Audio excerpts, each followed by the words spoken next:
19-20 साल का था, तब से राजनीतिक गतिविधियों में मैं पार्टिसिपेट करता था।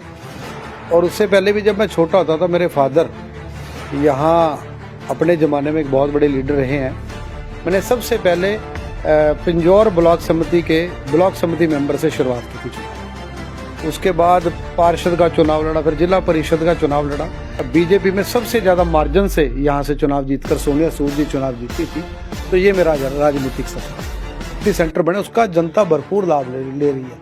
सुख दुख में मध्यम वर्गीय परिवार और गरीब परिवार उन कम्युनिटी सेंटर्स का, सामुदायिक केंद्रों का लाभ ले रहे हैं। किसी भी गांव में आप नाम लो, मैं आपको डबकौरी में जाओ, खटौली में जाओ, सुखदर्शनपुर में भी उद्घाटन किया है, बिल्ले में बना है, कोट में बना है, तो हर जगह बने हैं। तो कहने का मतलब है विकास करे तो रिकॉर्ड विकास करे इस 5 साल में नगर निगम पंचकूला ने किया। इतनी पावरफुल पोस्ट है कि जो शहर के काम है, आम आदमी के काम है, आम जन के जो काम है, वो मेयर और पार्षद करवाने में 100% सक्षम है।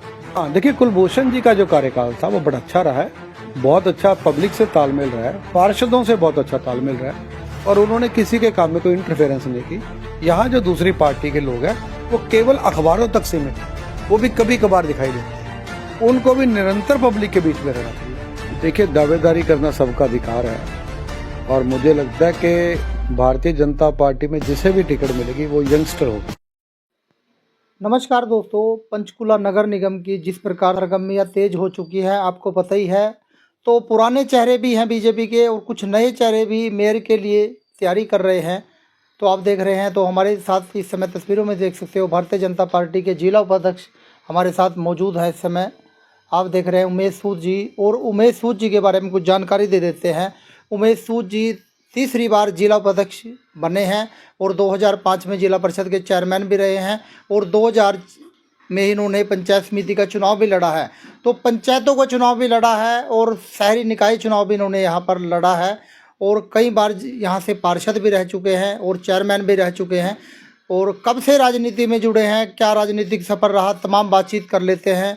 हम उमेश सूद जी बताएंगे कि युवावस्था से कब से राजनीति में आए हैं, क्या कुछ इनकी परफॉर्मेंस रही चुनाव लड़ने की, कब चेयरमैन बने, तमाम बातचीत कर लेते हैं। बहुत बहुत स्वागत है सूद जी। नमस्कार जी, धन्यवाद आपका बहुत बहुत।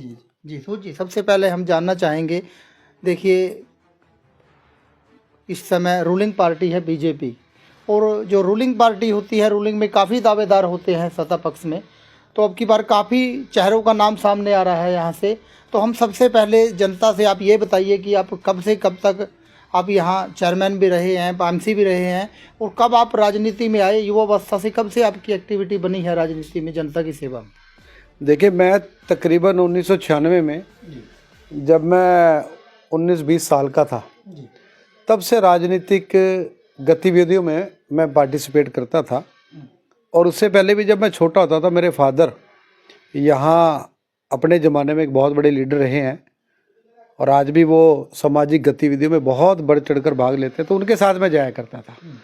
उसके बाद जो सक्रिय राजनीति है, चुनावी राजनीति, तो 2000 से मेरा सफ़र शुरू हुआ। मैंने सबसे पहले पिंजौर ब्लॉक समिति मेंबर से शुरुआत की थी चुनाव की। उसके बाद पार्षद का चुनाव लड़ा, फिर जिला परिषद का चुनाव लड़ा।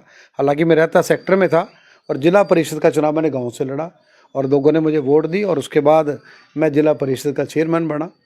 और उसके बाद जब से भारतीय जनता पार्टी में मैं लगातार तीसरी बार भारतीय जनता पार्टी का उपाध्यक्ष बना हूं, और मेरी धर्मपत्नी भी जो है वार्ड नंबर 4 से 2000 में बीजेपी में सबसे ज़्यादा मार्जिन से यहाँ से चुनाव जीतकर सोनिया सूद जी चुनाव जीती थी। तो ये मेरा राजनीतिक सफ़र है जी। तो अब जो चुनाव होंगे, आने वाले चुनाव हैं, काफ़ी चेहरे हैं, काफ़ी उम्मीदवारों का नाम आ रहा है बीजेपी से, तो कैसे देखते हो? ये बहुत अच्छी बात है कि एक राजनीतिक पार्टी, भारतीय जनता पार्टी आज वर्ल्ड की सबसे बड़ी पार्टी है। तो राजनीतिक दृष्टि से अगर यहाँ पर मेयर के ज़्यादा दावेदार हैं, तो ये तो बहुत अच्छी बात है, क्योंकि सबका अधिकार है, चुनाव लड़ने का सबका दिल करते हैं। जैसे मेरा दिल है, ऐसे ही सबका दिल है। तो सबको अपनी उम्मीदवारी रखने का बिल्कुल अधिकार है, और रखनी भी चाहिए। और पार्टी जो तय करे अंत में, तो हम जो भी जिसको पार्टी तय करेगी उसका साथ दे। तो ये तो एक बहुत अच्छी बात है कि हमारे पास दावेदार हैं, और हमारे विपरीत जो विपक्षी पार्टी हैं वहाँ पर अभी दावेदारों की भी कमी है। तो ये मैं तो इसको अच्छी दृष्टि से देखता हूँ कि ये तो बढ़िया साइन है। जी। जी सूद जी, देखिए क्लियर कर दिया है कि नगर निगम ने, भाजपा ने, कि 400 करोड़ का विकास किया है 5 साल में। विपक्ष कह रहा है 400 करोड़ का विकास कहाँ पर हुआ, दिख नहीं रहा। मैं अपने विपक्ष के साथियों से कहना चाहूँगा कि 5 साल नगर निगम में हमारे पार्षद रहे, हमारे मेयर रहे, हमारे विधायक रहे। आज उनके भी विधायक 1 साल से, और उनके पार्षद हमारे साथ 5 साल रहे हैं। अगर वो लोग ये बात कहते हैं तो ये बात बड़ी गलत लगती है। और आजकल तो आरटीआई का ज़माना है। आप आरटीआई लगाएंगे, आपको पता लगेगा कि 2003 से 2008 की जो पहली नगर परिषद की टर्म थी, क्या काम हुए, 2008 से 2013 में क्या काम हुए, 2013 से 2018 में क्या काम हुए, और 2020 मौजूदा जो कार्यकाल है 2020 से 2025 में क्या काम हुए। तो आपको जब आरटीआई लगा के देखेंगे, आपको ऑन रिकॉर्ड हर चीज़ पता लगेगी।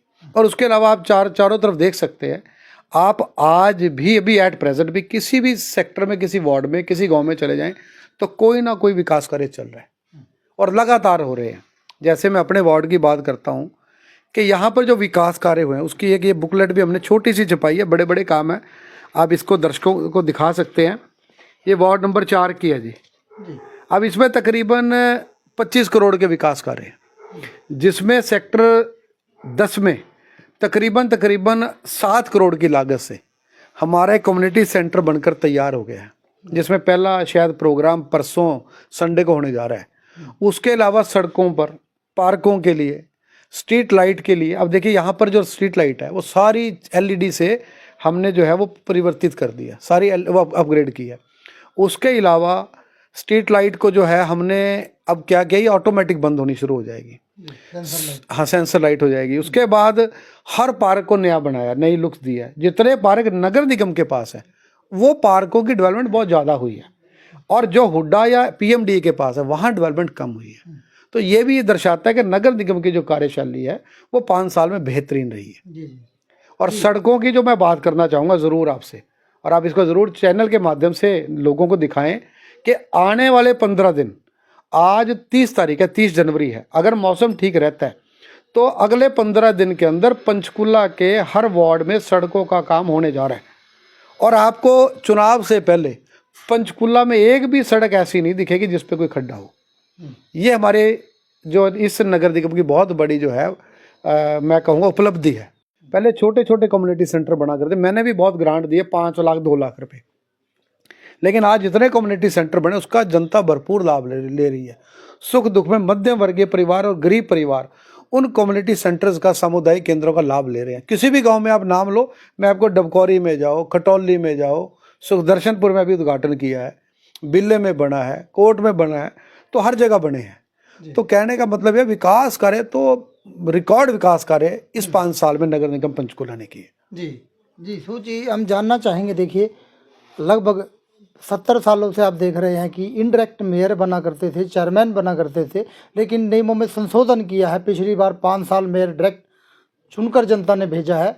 तो क्या लगता है कि वो पावर हो चुकी है मेयर की जो अच्छा काम करा सकता है? इन 5 साल में कैसा लगा आपको मेयर की पावर, कैसे काम? देखिए, बहुत अच्छा जो फैसला था हरियाणा गवर्नमेंट का, बहुत अच्छा फैसला था। इसके अगर विपरीत हम चंडीगढ़ में देखते हैं कि हर साल जो वहाँ पर होता है आप सबके सामने है, यहाँ पर डायरेक्ट पब्लिक चुनते। एक तो पब्लिक को ये लगता है कि हमारे बीच का नुमाइंदा चुना गया, और दूसरा मेयर इतनी पावरफुल पोस्ट है कि जो शहर के काम है, आम आदमी के काम है, आम जन के जो काम है, वो मेयर और पार्षद करवाने में 100% सक्षम है। जो संबंधित जितने भी काम है, बड़े काम के लिए आपको सरकार के पास या एमएलए और एमपी के पास जाना पड़ता है। तो मेयर 5 साल का बनने का एक बहुत बड़ा ये फायदा है कि 5 साल आप जो चीज़ सोचते हैं, जो पार्टी का निर्देश है, जो मतदाताओं को आपने एक घोषणा पत्र में जो है अपने मैनिफेस्टो में चुनाव के दौरान घोषणा की है, वो सभी चीज़ों को आप अमली जामा तभी पहना सकते हैं, यानी कि धरातल पर ला सकते हैं जब आपको समय मिले। 1 साल तो समझने में लग जाता है चुनाव में, तो 5 साल का होना ये बहुत अच्छी बात है। उमेश जी, लगता है कि कुलभूषण गोयल एक सक्सेसफुल मेयर साबित हुए 5 साल में। हाँ, देखिए, कुलभूषण जी का जो कार्यकाल था वो बड़ा अच्छा रहा है, बहुत अच्छा पब्लिक से तालमेल रहा है, पार्षदों से बहुत अच्छा तालमेल रहा है, और उन्होंने किसी के काम में कोई इंटरफेरेंस नहीं की। तो भारतीय जनता पार्टी का जो निर्णय था वो बिल्कुल ठीक था। 100% हम जो है इस निर्णय से सहमत हैं, और मुझे लगता है पंचकुला की जनता को भी अच्छा लगा कि 5 साल के लिए मेयर जो है कुलभूषण जी को बनाया गया, भारतीय जनता पार्टी के कार्यकर्ता को जी, बनाया जी। गया। क्या इस चुनाव में सूझी क्या टक्कर रहेगी या आपको लगता है कि एक तरफा रुझान रहेंगे? अब की बार विपक्ष मजबूत, क्या लगता है सामने विपक्ष है आपके? नहीं, अभी तक ऐसा कहीं महसूस हो नहीं रहा है, हम्म। क्योंकि देखिए अगर पक्ष का काम है लोगों के काम क्या करना। लगता है कि विपक्ष कैंडिडेट तलाशने में लगा है? हाँ बिल्कुल, अभी तो विपक्ष चेक कर रहा है। मुझे मिसू जी, आपकी भी दावेदारी है मेरे को लेकर, दावेदारी किस प्रकार अपनी आप दावेदारी को मजबूत मानते हैं? देखिए, दावेदारी करना सबका अधिकार है और मुझे लगता है कि भारतीय जनता पार्टी में जिसे भी टिकट मिलेगी वो यंगस्टर होगा।